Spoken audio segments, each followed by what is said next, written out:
Jasodhanandana Braja Jana Ranjana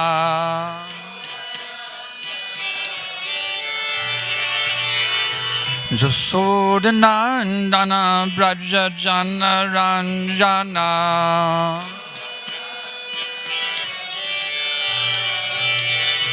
Jamunatira Vanachari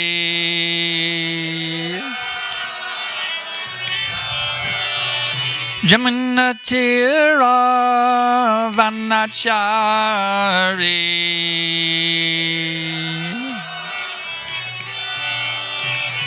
Jaya Radha Madhava Kunja Bihari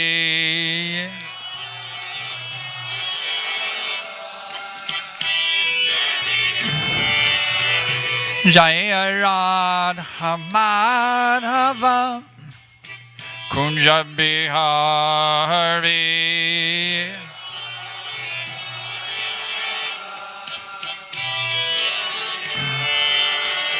Hare Krishna Hare Krishna Krishna Krishna Hare Hare Hare Rama Hare Rama Rama Rama Hare Hare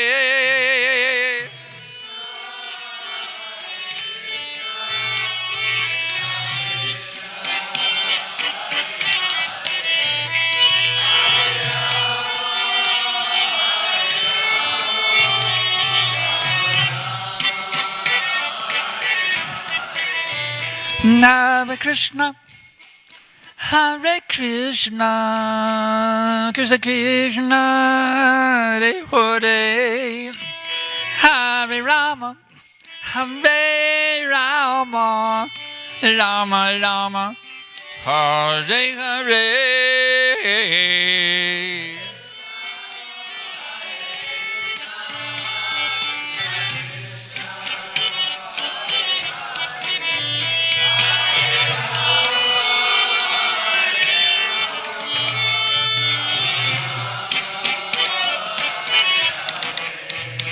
Hare Krishna Hare Krishna Krishna Krishna Hare Hare Hare Rama Hare Rama Rama Rama Hare Hare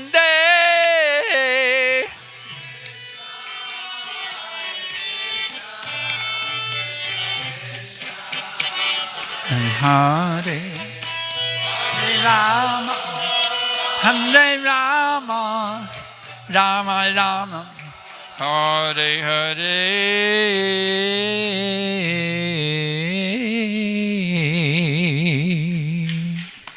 Jayam Vishnuvan Vanamaham Zabri Vajakacharya Ashtadarazashi Shimad His Divine Grace Shila A.C. Bhaktivedanta Tridandi Goswami Maharaj Prabhupada Ki Jai ISKCON Founder Acharya Srila Prabhupada Ki Jai Patita Pavana Save the Fallen Souls Srila Prabhupada Ki Jai Srila Prabhupada flooding the whole universe with ecstatic Krishna Prema Ki Jai Jayam Vishnuvan Vanamaham Zabadi Vajakacharya Ashtatarazadashi Shimad His Divine Grace Srila Bhakti Siddhanta Saraswati Goswami Maharaj Prabhupada Ki Jai Ananta Koti Vaishnava Vrinda Ki Jai Namacharya Srila Haridas Thakur Ki Jai Param Sakaho Shri Krishna Chaitanya Prabhu Nityananda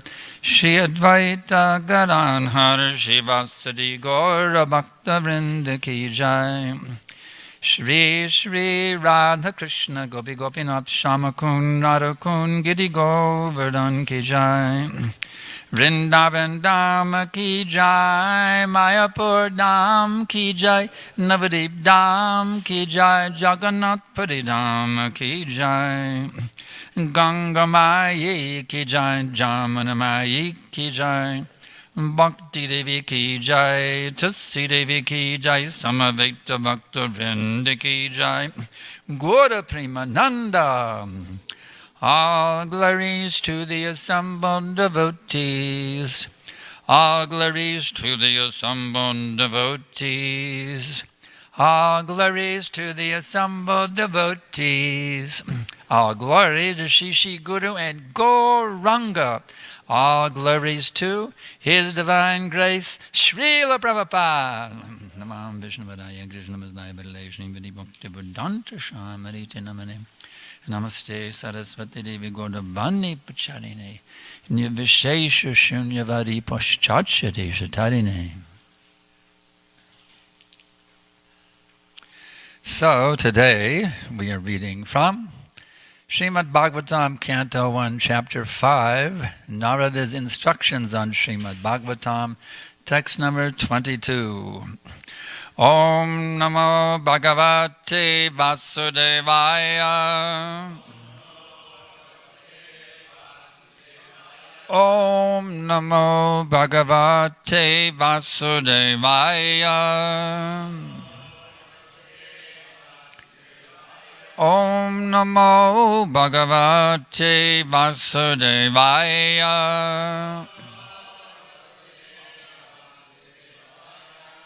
Idam hi pumsa tapasa shrutasya va svishtasya stuktasya cha buddhi dattayo avichucha artha kavibi nirupita yat uttama shloka guna anuvarnanam idang hi pumsastapasatritosya va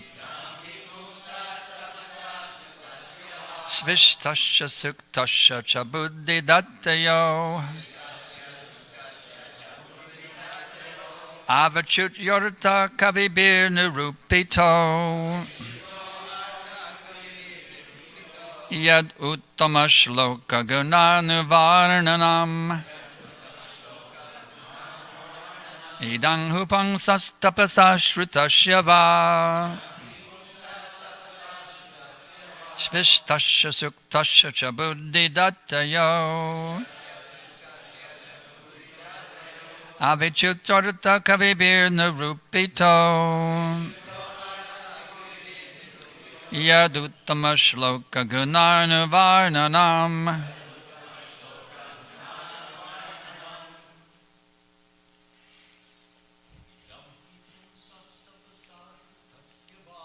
idang tupang sastapata shrutasya va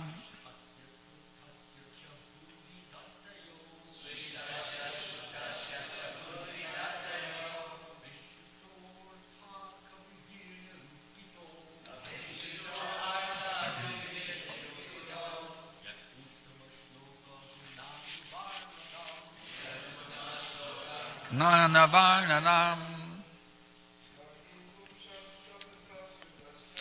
idang hupam sastapasa shrutasya va svishtasya suktasya cha buddhi dattayo avichatarta kavibir nirupito yaduttama shloka gunanuvarnanam idang hupang sastapasa shrutasya va svishtasya suktasya cha buddhi dattayo avichatarta kavibir nirupito uttama shloka gunanuvarnanam idang hupang sastapasa shrutasya va svishtasya suktasya cha buddhi dattayo Avicchatartha kavibir narupito. Yaduttama shloka gunarnavarnanam. Ladies, idang hupam sastapasa shritasya va svistasya suktasya buddhi dattayo vichitartartha kavibir nirupito yaduttama shloka gunarnavarnanam. Idang hupam sastapasa shritasya va shvishtasya shuktasya buddhi dattayo avichitartha kavibir nirupito yaduttama shloka gunarnavarnanam. Nisam shastapasa shritasya va svishtasya suktasya buddhi dattayo avichitartha vibir nirupito yaduttama shloka gunarnavarnanam. Idam, this, he, certainly, pumsa, of everyone, tapasa, by dint of austerities, shrutasya, by dint of study of the Vedas, va, or shvishtasya, sacrifice, shuktasya, spiritual education, cha, and buddhi, culture of knowledge, dattayo, charity, avichutya, infallible, artha, interest, kavivi, by the recognized learned person, nirupita, concluded, yat, what, uttama shloka, the Lord who is described by choice poetry, guna anuvarnanam, description of the transcendental qualities of. Translation and purport by His Divine Grace Srila Prabhupada. Learned circles have positively concluded that the infallible purpose of the advancement of knowledge, namely austerities, study of the Vedas, sacrifice, chanting of hymns and charity, culminates in the transcendental descriptions of the Lord, who is defined in choice poetry. Purport. Human intellect is developed for advancement of learning in art, science, philosophy, physics, chemistry, psychology, economics, politics, etc. By culture of such knowledge, the human society can attain perfection of life. This perfection of life culminates in the realization of the Supreme Being, Vishnu. The Shruti therefore directs that those who are actually advanced in learning should aspire for the service of Lord Vishnu. Unfortunately, persons who are enamored by the external beauty of Vishnu Maya do not understand that culmination of perfection or self-realization depends on Vishnu. Vishnu Maya means sense enjoyment which is transient and miserable. Those who are entrapped by Vishnu Maya utilize advancement of knowledge for sense enjoyment. Sri Narada Muni has explained that all paraphernalia of the cosmic universe is but an emanation from the Lord out of His different energies, because the Lord has set in motion by His inconceivable energy the actions and reactions of the created manifestation. They have come to be out of His energy. they rest on his energy, and after annihilation they merge into him. Nothing is therefore different from him, but at the same time the Lord is always different from them. When advancement of knowledge is applied in the service of the Lord, the whole process becomes absolute. The personality of Godhead and his transcendental name, fame, glory, etc., are all non-different from him. Therefore, all the sages and devotees of the Lord have recommended that the subject matter of art, science, philosophy, physics, chemistry, psychology, and all other branches of knowledge should be wholly and solely applied in the service of the Lord. Art, literature, poetry, painting, etc., may be used in glorifying the Lord.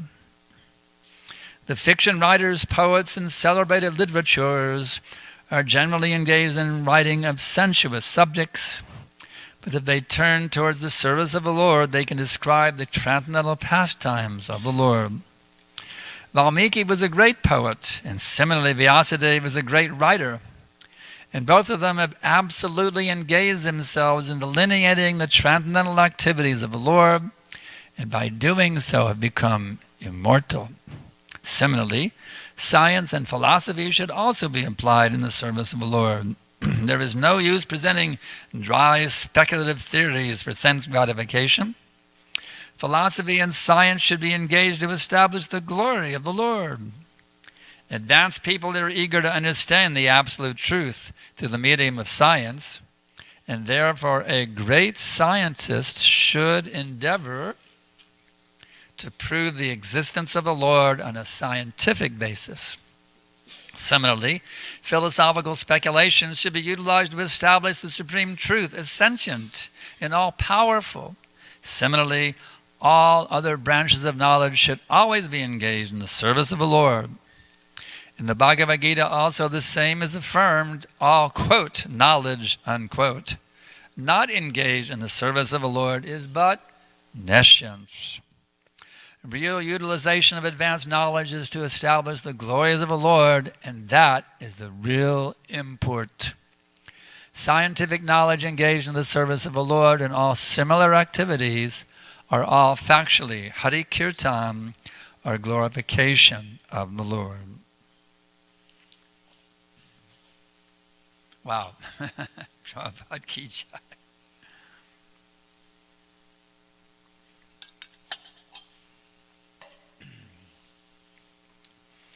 Vandeham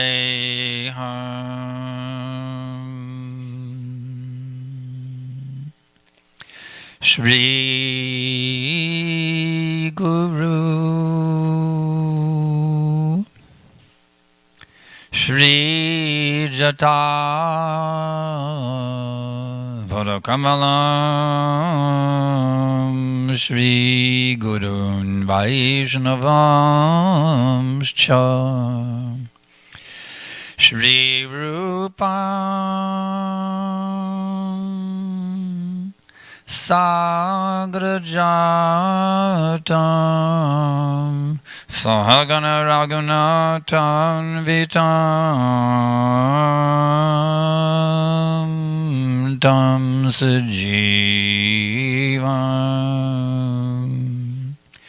Sadaitam Savadutam Parijana Sahitam Krishna Chaitanya Devam Shri Radha Krishna Padan Sahagana Lalita Shri Vishakam Vitam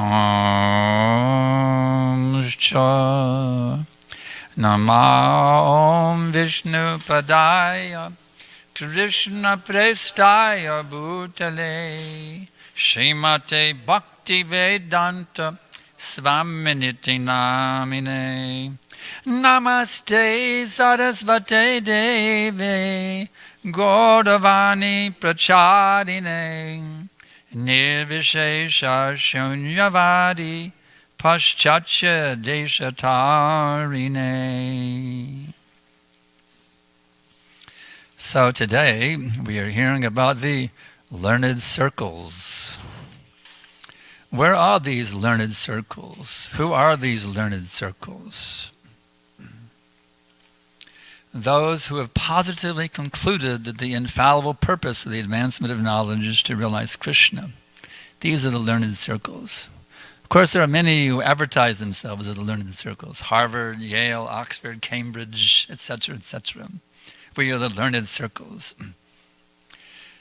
But that is learned circles in quotes. This is the real learned circles right here, you see. The Gaudiya Vaishnavas, they are the actual learned circles. The Goswamis, you see. Our great Acharyas, Bhaktivinoda Thakur, Bhakti Siddhanta Saraswati Thakur, His Divine Grace Om Vishnu Pad Paramahamsa Parivajagacharya Astatarasadshi Srimad A.C. Bhaktivedanta Tridandi Goswami Maharaj Prabhupada. Now he's created ISKCON as a learned circle. A place where we can gather together, we can hear about Krishna, we can talk about Krishna, we can meditate on Krishna, we can serve Krishna, and we can realize Krishna, you see. This is real learned circle. It's a very, very interesting purport. Really, really interesting. I was digging into it this morning going, wow, this is amazing purport. Human intellect is developed for advancement of learning in art, science, philosophy, physics, chemistry, psychology, economics, politics, etc. I mean, I studied those in high school and college. I never knew that they were meant for realizing the supreme truth. When I studied economics or chemistry or psychology, I had no idea, you see. The teachers were not enlightened, you see. But if an enlightened teacher of physics or philosophy or chemistry or psychology or economics, you see, is Krishna conscious, they can teach economics in such a way you realize Krishna, you see. Anad bhavanti bhutane parjanya anasambhavaha jagad bhavita parjanya yagya karma samudbhavaha. That's Vedic economics, you see. If you do yagya, then the rain comes. The whole basis of economics is rain. What good is your money and all your calculations, your stock market and all this stuff, if there's no rain, you see? So the basic principle of economics is rain. So one who actually knows the science of economics can teach anad bhavanti bhutani parjano anasambhavaha. And similarly in every science, you see. In chemistry, bhumira po nalo vayu kangmadar bhaja evacha. We understand what are the actual elements. In physics, aham sarvasya prabhav matak sarvam pravartate. Everything is coming from Krishna, you see. Philosophy, science. You can take any ism and connect it with Krishna. This is the point. Because actually everything is coming from Krishna. So since everything is coming from Krishna, you can take any one thing and you reconnect that thing with Krishna, it becomes perfect. You understand? Of course, they pollute the whole thing, you see. They call it science, and they say, everything comes out of nothing.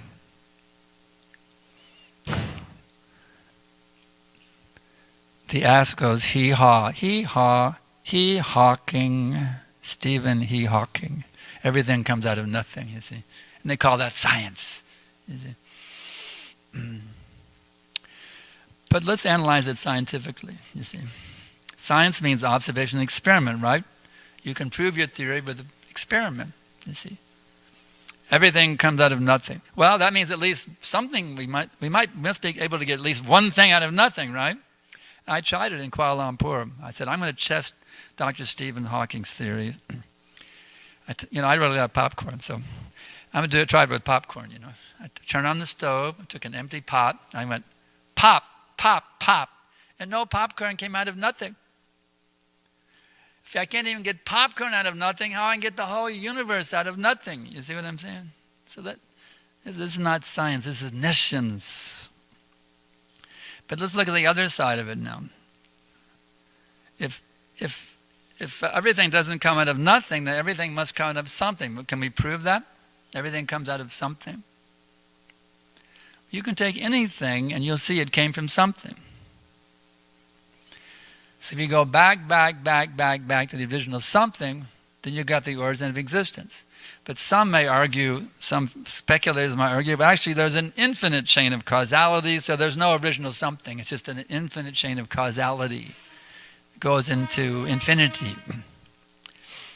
But is that reasonable? We can look at it philosophically, scientifically. Is it reasonable to posit an infinite chain of causality? Well, just think of the domino theory. All the dominoes are stacked up in a row, right? And there's an infinite chain of dominoes. But can the dominoes fall on their own? There has to be one domino that can fall on its own that starts the whole thing off, you see. Western theologians call this the unmoved mover. It's actually a brilliant philosophical concept. The unmoved mover, you see. That mover who can make things happen without anything else making him happen, you see. So that is God, you see. So we can analyze these things scientifically, philosophically.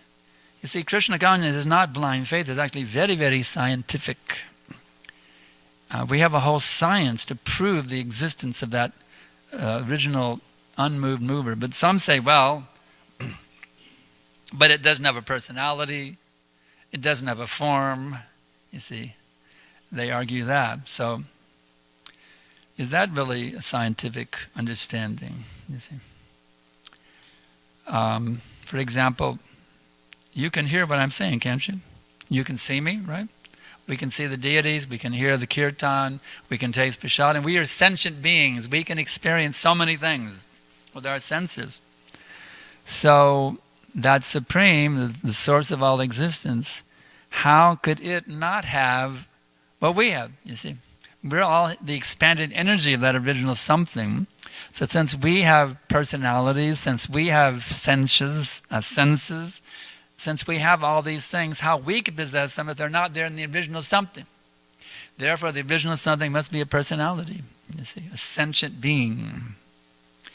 So if you look at all this stuff, it's not just some blind faith, fanatics here. We are actually a learned circle.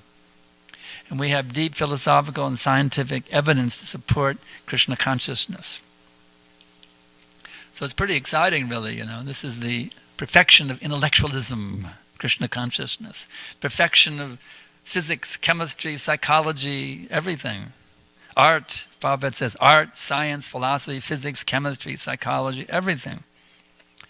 Everything becomes perfect when you connect it with Krishna. So, what are we waiting for? We've achieved the perfect position. Now we have to become mature in that, you see. We've understood, I'm not this body, I'm the eternal servant of Krishna. I have nothing to do with this material sense gratification. My only real purpose is to please Krishna unlimitedly with my every thought, my every word, my every deed in all times, places, and circumstances. It's time to get down to business, and get really serious about this thing. It's time to, like Tamal Krishna Goswami, a famous lecture he gave in Dallas years ago. It's time to get serious. Very nice lecture he gave. So really have to get serious, buckle down and get to the real essence of why we're here. We're here actually to revive that original loving feeling we have for that supreme person, that all-powerful, all-beautiful, all-renounced, all-wealthy, all-famous, all-wise person who's the source of everything, who's the energy behind everything that's happening here. The perfect orchestrator of everything is Krishna. And actually Krishna is orchestrating for every single living entity the opportunity to come back to him as soon as possible. Krishna is not some cruel dictator that you've been naughty, so just go to hell and stay there forever, you rascal. That's not Krishna. You see, Krishna says, here, I want you to come back. Please come back. Please come back. Here's the facility. You see, here's the holy name. Here's the prasad. Here are the deities. Here's the Srila Prabhupada. Here are the Vaishnavas. Here is full facility. You see,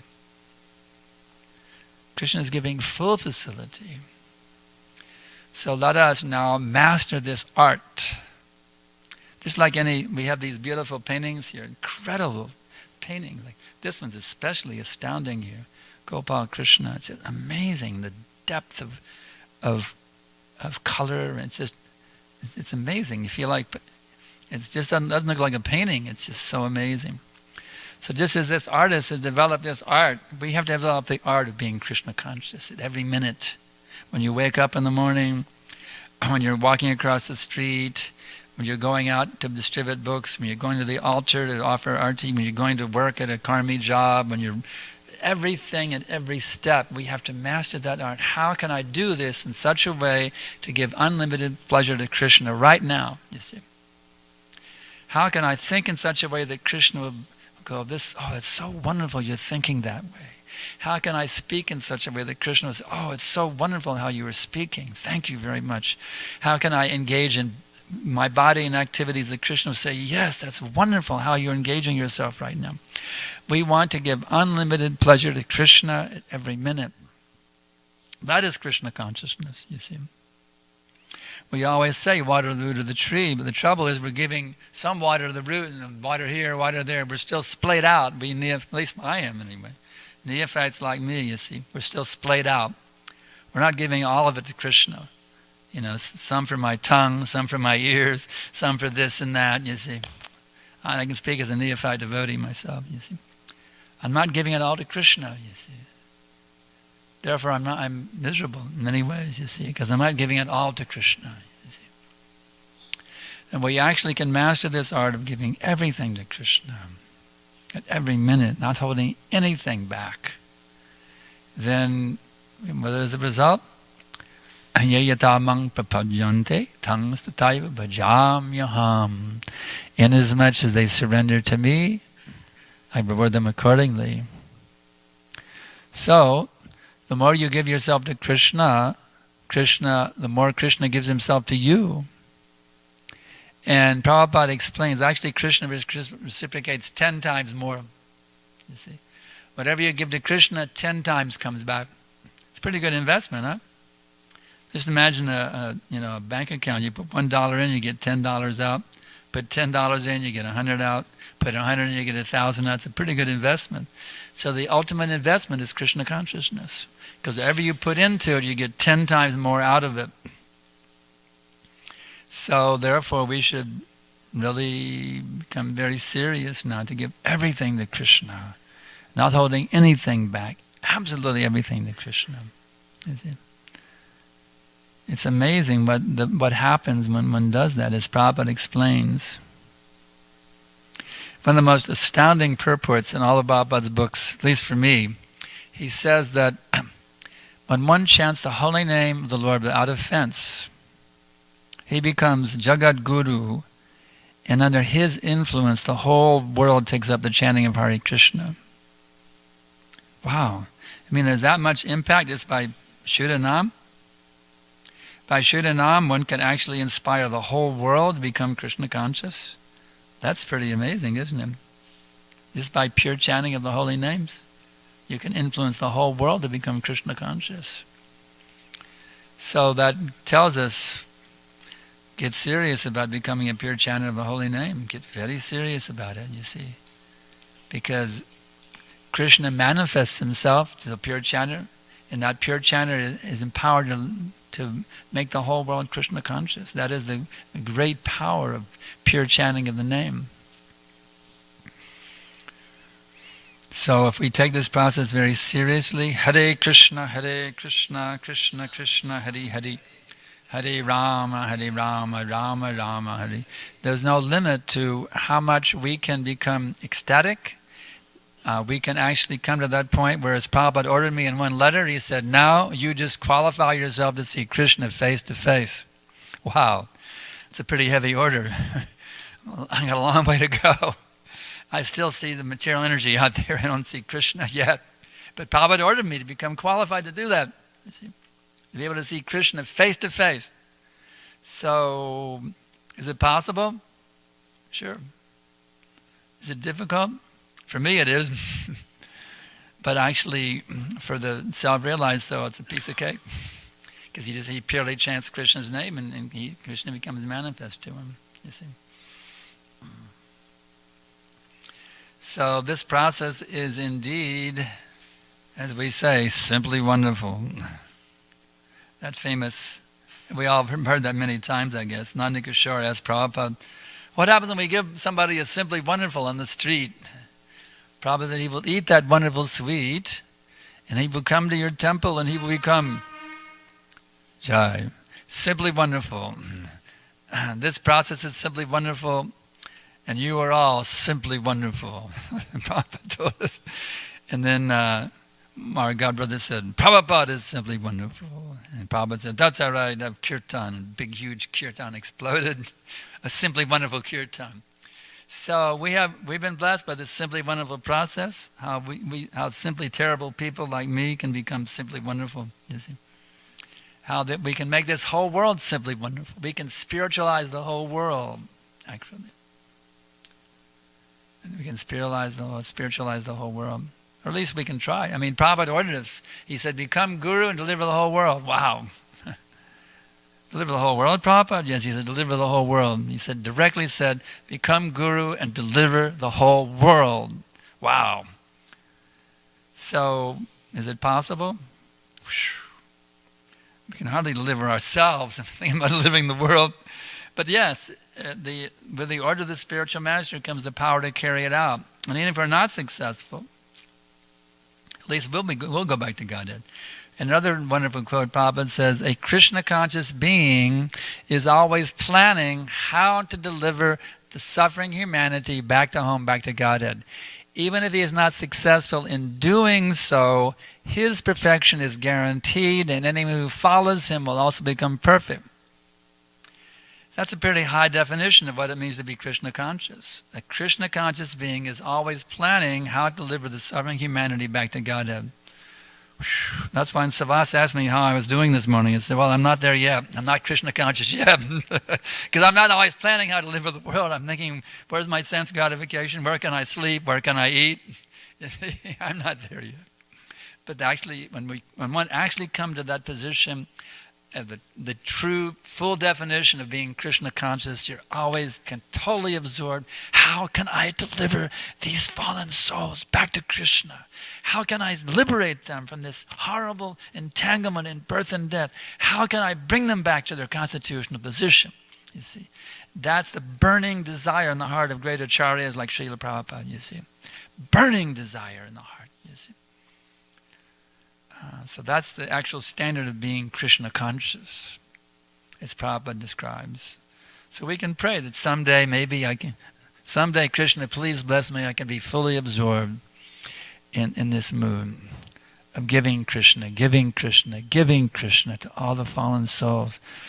How to flood this planet with these books, how to flood the planet with Harinam Sankirtan, how to flood the planet with Prasadam, how we can come to the point where every high court judge in every country in the whole world, even the Muslim countries, is wearing Vaishnava tilak. Wow. It's a big order, huh? Well, let's try for it. Let's try to save the world. Let's try to make this whole world Krishna conscious. Actually, we pray it every morning. I was so enlivened when I found this out in the Bhagavatam purport in the 5th canto. Prabhupada describes the meaning of Bahir Nasinga Hridaya Nasinga. Bahir Nasinga Hridaya Nasinga is literally Nasinga without, Nasinga within. But Prabhupada explains what that actually means. May Lord Nrsingadev, he describes, may Lord Nrsingadev dwell within my heart, killing all of my bad propensities so that my mind becomes completely clean and I can bring peace to the entire world. Wow. We're actually praying to become world deliverers, self and world deliverers, every time we chant Nrsinga prayers. Pretty powerful stuff. I'm praying that I can become Krishna conscious. I'm praying I can make the world Krishna conscious. You see. Bahirna Singha Hridayena Singha. You see, we should understand what we're chanting when we sing that every morning. Bahirna Singha Hridayena Singha. Singha within, the Singha without. May Krishna be fully manifest in here and fully manifest all over the world. Krishna consciousness. So we have a few minutes left. I figure I might ask for some questions here. You can be my hearing aid. Bhaktivatsal, you can sit here because I can't hear that well. Any question?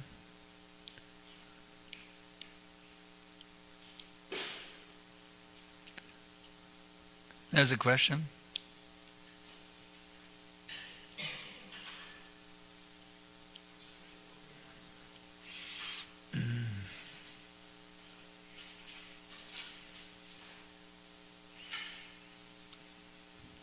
Oh, there's a mic, but still I may not be able to make it out. Yeah.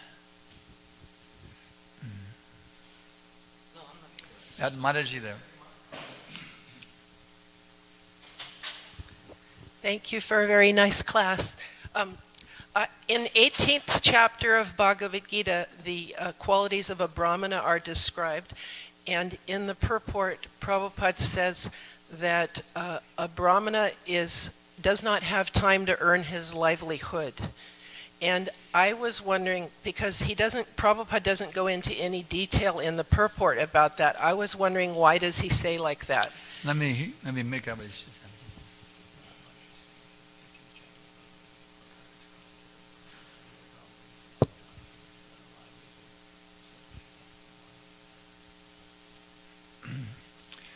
The Brahmin is so busy in studying and teaching the Vedic wisdom that he's fully absorbed in them. Of course, we may have to now, in this particular time, the Brahmin may have to work a job, for example. Prabhupada even, our Gopal Krishna Maharaj, he was formerly a grihastha in I think it was Montreal. He was working a job. And Prabhupada is saying it's not that he's a Shudra because he's working a job. So one may have to work a job because of the present day economic situation. In Vaishnava culture, just like you have school teachers now, you see, in the Vaishnava culture, the Brahmins are the teachers. And that just by teaching, everything is there. They teach, and the students bring the dakshina, and that covers all their needs. You see, just like Mrigari the hunter, he was less than a Shudra, he became a Brahmana by the mercy of Narada Muni, and he gave up his livelihood as a hunter. And Narada Muni said, "Don't worry, you just go there, and you and your wife worship the Tulsi, and I will send all of your eatables." And everyone came. Oh, this hunter has now become a great sadhu. They went to hear him. They would bring bhoga, so many offerings of fruits and grains and rice and dal and flour. So they didn't have any worry about their necessities. So that's the actual, in Vedic culture, the Brahmins don't have to do anything else except teach. Everything else comes just by their teaching. But because of the Kali Yuga, now an emergency situation, when a Brahmin may have to go out and become a computer engineer just to get a place to live, you see.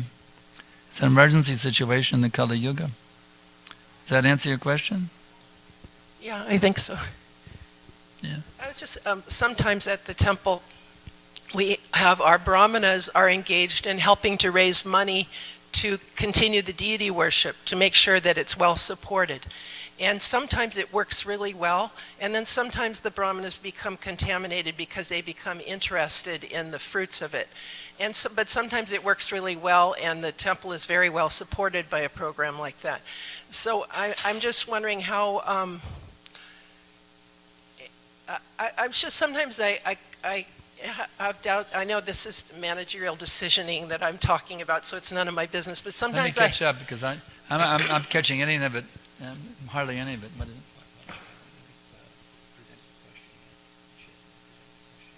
Oh, the question hasn't come yet, okay.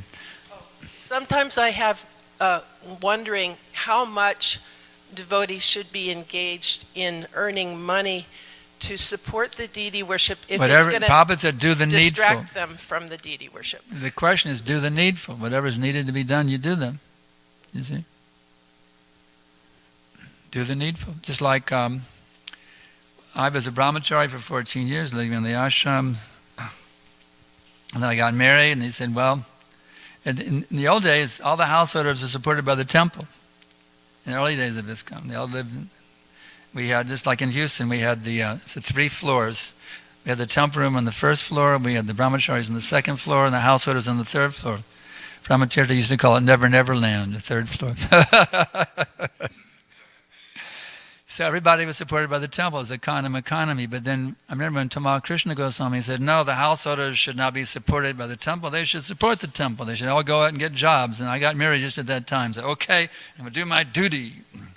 I never worked a job in my life practically. I was a hippie, singer, songwriter, character, hitchhiking around before I became a devotee. I never really worked. So it was a whole thing for me to go out and I went to a computer control data institute. I learned how to do some computer programming, got an entry-level programming job. And I was enlivened. I'm doing my duty to support the temple. And we were very Krishna conscious. Even the first job I got, I was working the night shift from 11 a.m. until 8 a.m. Oh my God, what happens to Mangalarti? But my boss said, nobody likes this shift. You can take a long lunch break if you don't mind. So at 4 o'clock, I'd head out my lunch break, pick up my wife at the apartment, go to the Mangalarti, the temple, and at 5 o'clock go back and finish my shift. So the thing is, if you're really determined to be Krishna conscious, you'll do the needful. Even if you have to go out and get a stupid karmi job, you'll do it to support the temple. And I was Krishna conscious. Wow. As a brahmachari, I was Krishna conscious. As a householder, I was Krishna conscious. And then later on, we found out I was get by with a part-time job. I started selling MCI long distance, only 4 hours a day, you see. So, and then later on, I figured out how I didn't work anymore. So now I don't work a job anymore. I'm just traveling and preaching all over the world. So the thing is, you do what the ideal thing is just to preach full time. But if you can't do that, you work full time and preach part time. And then if you can go to part time working and full time, you do the best you can. And understand, Krishna has arranged this for me at this time in my life. This is part of my purification. I took it as part of my purification to go out there and work with those karmis. It's my purification. Yes.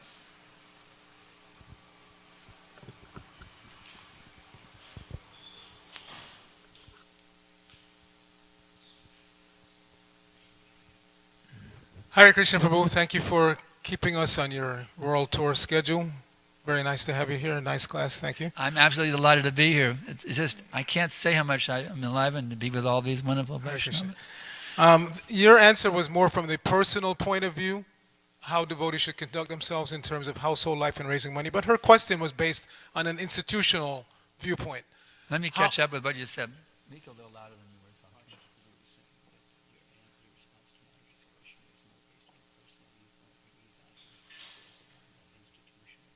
Institutional scale. Yeah. So the institutional viewpoint has already been laid out. Everything that we need to follow is already laid out. Srila Bhaktisiddhanta said,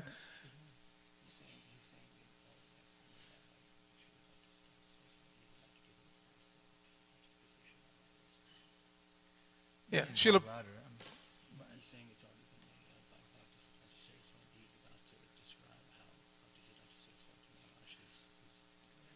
you're going to tell us yeah. about Bhaktisiddhanta? Srila Bhaktisiddhanta said, and Srila Prabhupada followed that edict, that we don't flatter rich people just to get money for supporting the temple. We just preach. And if we preach purely, they will be inspired to give money. So I think that approach is going on here. I don't see where we're deviating from that here in New Dwarka. The devotees preach book distribution. They preach to the congregation, give money to help support distribution and the temple. Now, of course, in any stage of life, you're going to have some neophytes who become more attracted to the fundraising than the Krishna conscious part of it. But that's where the leaders come in. The leaders have to keep track of their money collectors and make sure they're not becoming contaminated. That possibility is always there. So, but you can't stop raising funds just because somebody might get contaminated. The fundraising has to go on.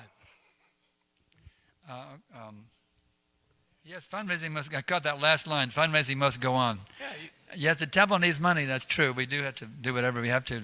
And, You can't let the temple, you got to have the lights, you got to, yeah, we have to pay the bills, that's a fact. We have to be practical. Prabhupada said, do the needfuls. Individually and as an institution, we have to do the needful. Just like in the early days, they were just going out and, what was it? Yeah, Jayananda was supporting the whole temple just by driving the taxi cab. The Prabhupada said, this isn't fair. All the brahmacharis should go get jobs. All the brahmacharis went and got jobs, support the temple. And then Tamal Krishna Goswami figured out how they could just go out and do chanting and collection, and he wanted to get out of that job. He hated the job. He figured out how they could just go out and do some kirtan and collect donations and get as much money as working the jobs. So you just do the needful, and it depends, whatever the situation is. This movement has to be funded, so whatever we require to do them. The ideal thing is book distribution. Prabhupada always told us that. Through congregational preaching and book distribution, we can fund the whole thing, really. Yes.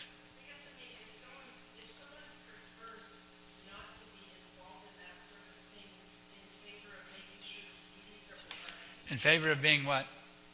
If someone prefers not to be involved in that part of it, in favor of making sure the duties are completed. That's if they did. That's according. They have to work that out with the temple management. Somebody would just rather serve the deities full time, and the temple needs somebody to do that service, and the temple can maintain it, and it's beautiful. Yeah. Then you just talk to the.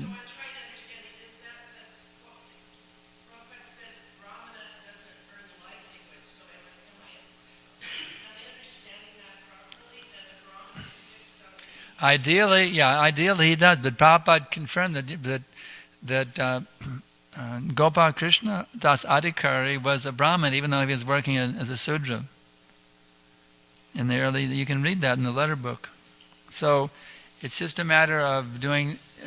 If one's would rather not work a job, and if only to do full-time deity service, talk to the temple management.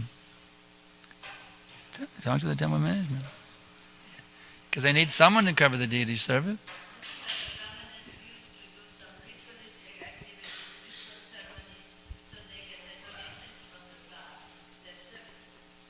Formerly, they would do ritualistic ceremonies, and people would pay them, give some dakshina for doing that. Yeah.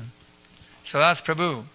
Hare Krishna. On this particular point, I don't think anybody here has the nerve to say that they're a real pure Brahmana. Is somebody going to stand up here and tell me they're a real Brahmana? And that they have 26 qualities of a Brahmana?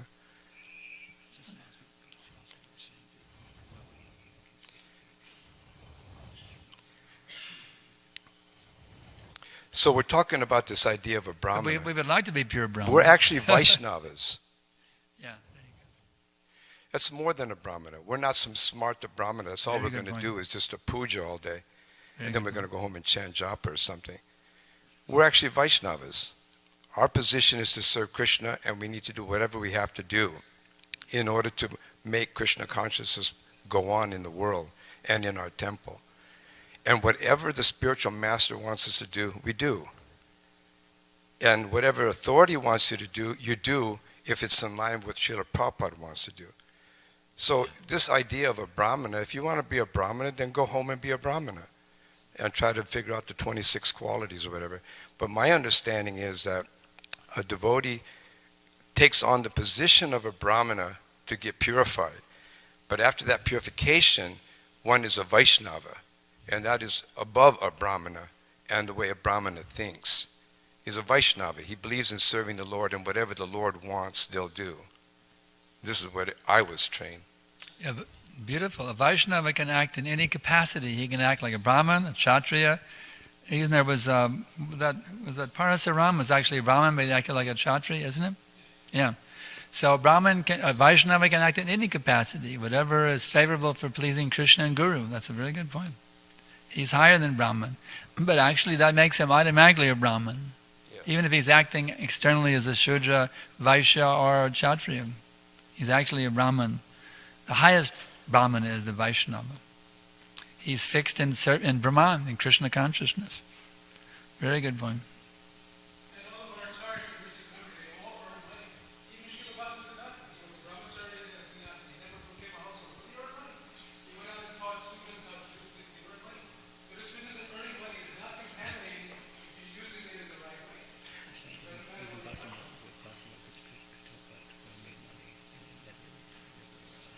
Bhaktivinoda Thakur was working. He was an employee of the British government. My God.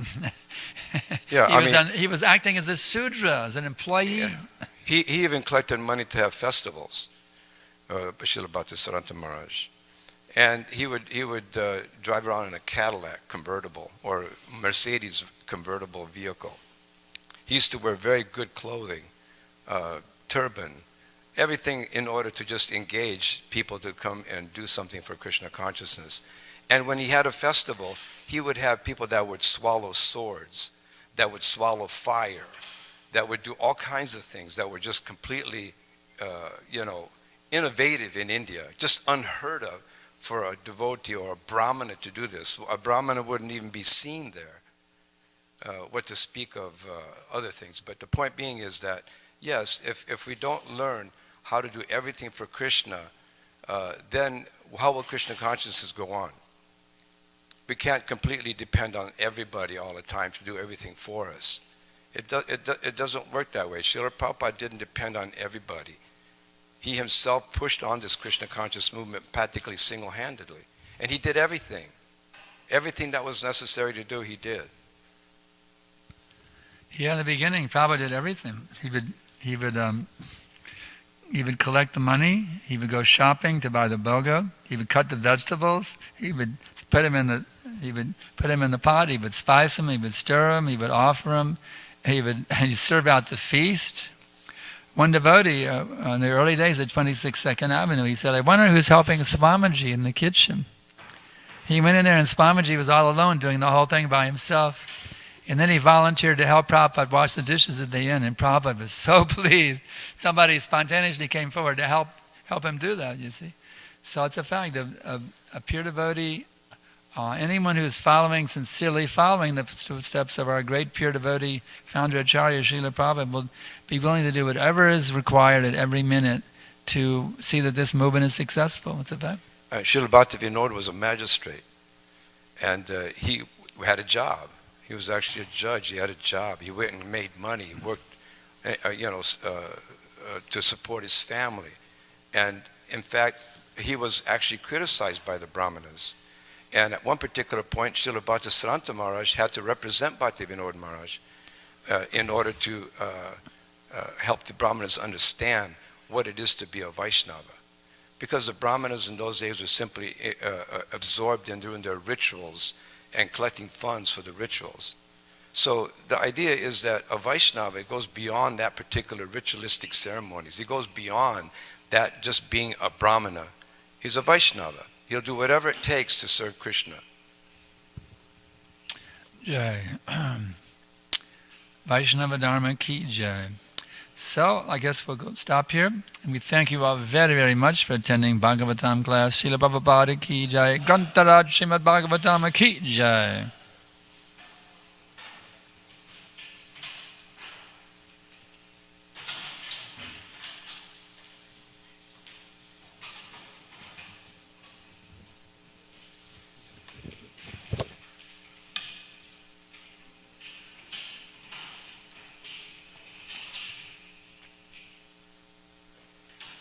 Questions coming here?